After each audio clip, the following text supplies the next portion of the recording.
Now, before I begin, over there is the dugout site, and lots of people who go wading actually wade across here. Now, I don't really recommend it. This is a very steep bank on both sides. It tends to be very muddy, and I've seen lots of people have trouble getting in and out here. So I'm going to show you instead where I recommend getting in and out. This is just personal experience, having tried it several times myself. I'm certainly not an expert. It's free advice. Take it for what you want. If you choose to go wading, I will recommend wearing shorts and also having slip-on, slip-off shoes. And be sure to bring your towel. Now, what I'm going to be showing you here is actually going to be a combination from 2 different years that I went wading in the creek, because I got home with the footage I took last year and realized I didn't have a beginning. So let's try and see if this year's beginning can go with some of last year's footage to make a neat video. Big rock.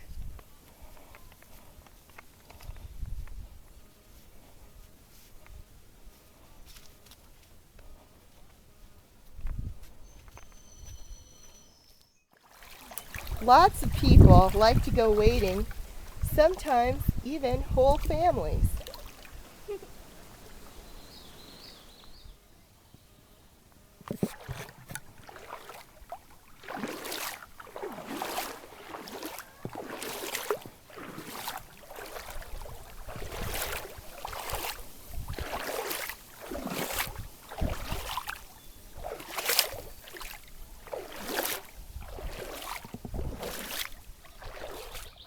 This is deeper than the last time I was here.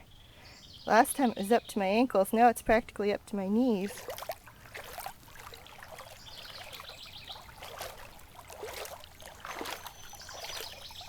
In spots. There's shallow pieces and muddy spots. Pieces of driftwood.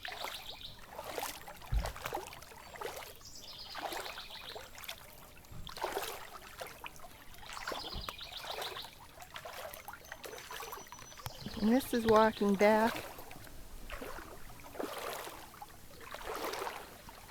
Plum Creek. Whoa, that's stepping in a deep hole.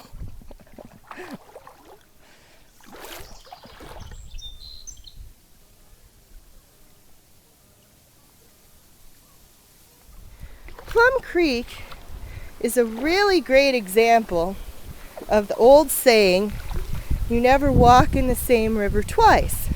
That's because the water you walk in once rushes on.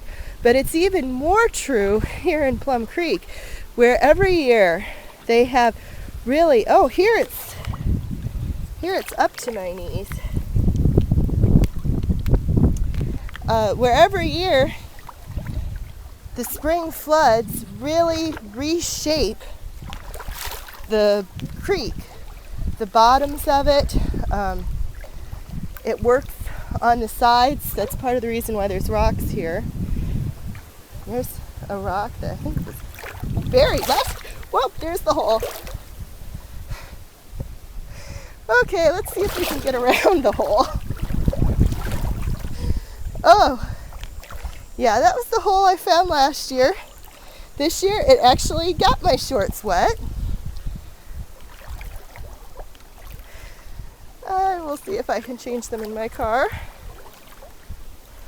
Okay, up here in the bay is a little higher. Alright, now my goal here is to actually try and get over this log that's coming up. And I don't know if I'm actually going to be able to do it or not, because this is getting deeper. But anyway, the bottom of the creek is really reshaped every year. And it's a different, it's a different experience to walk every time. The sand moves around a lot, so there's deep parts and not so deep parts. And things happen like this log falling. I showed you that last year. which we'll probably cut in here so you can see last year. Unfortunately, it's blocked.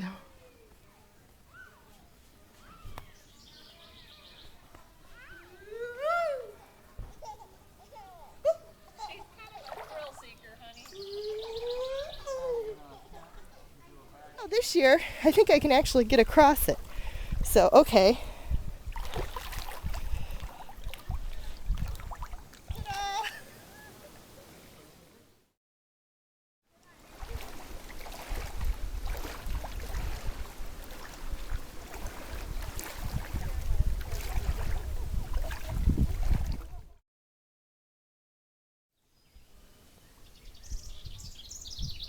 Jumping around underneath. I'm going to see if I can get over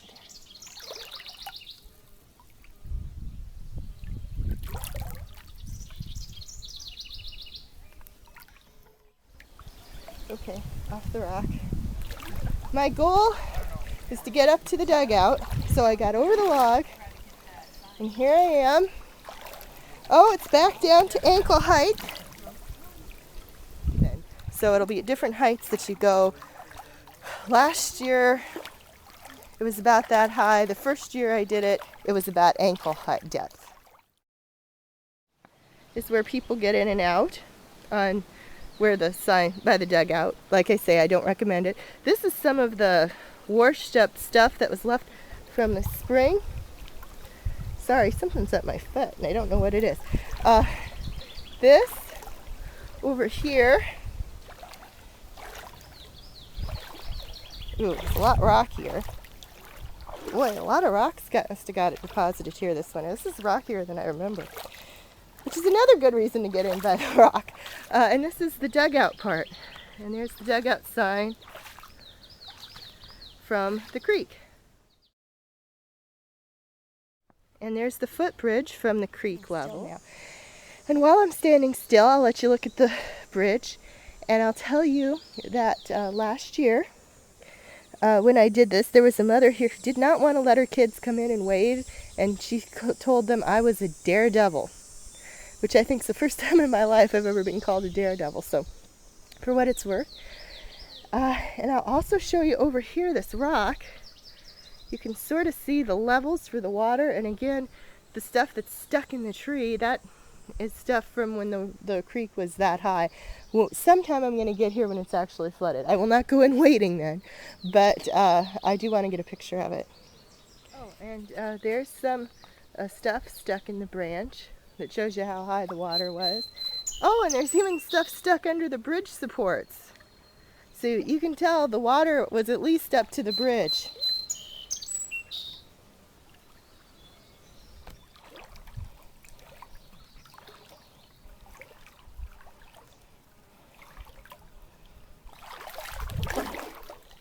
There are some slick rocks in the bottom, and if you hit them, watch out.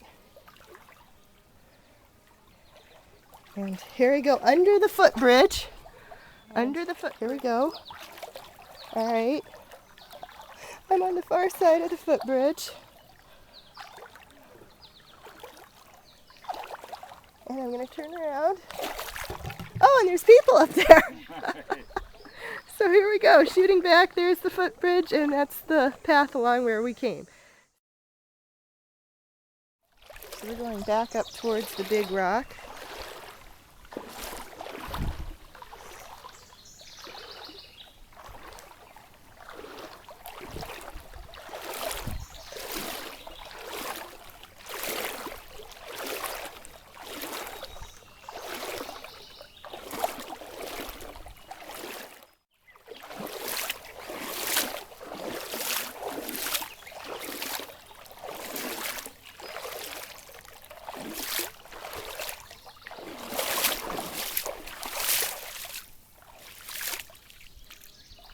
And back on land at last.